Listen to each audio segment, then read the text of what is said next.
Ok, Jason, prende el carrito, vamos a ver qué ruido hace. Para que vean cómo sigue un motor desvielado.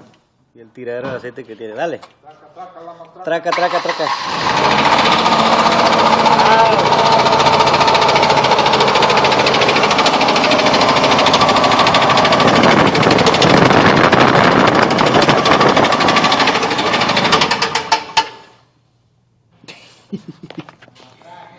La matraca traquera.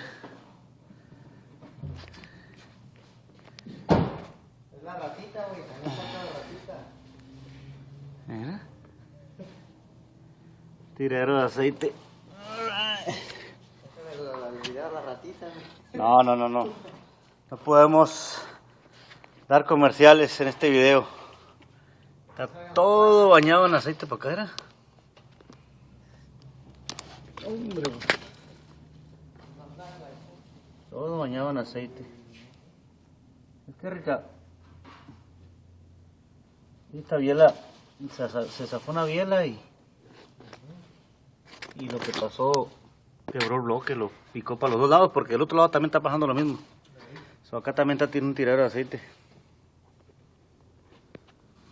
Bueno, señores, Cambiar el motor. cambiar el motor.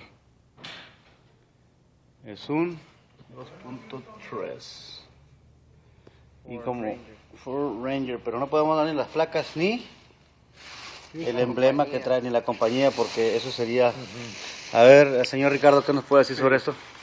No, pues mire, mi opinión personal es que hay que inyectarle más seguido el aceite. Y cambia de aceite más seguido. No comentarios. No comentarios.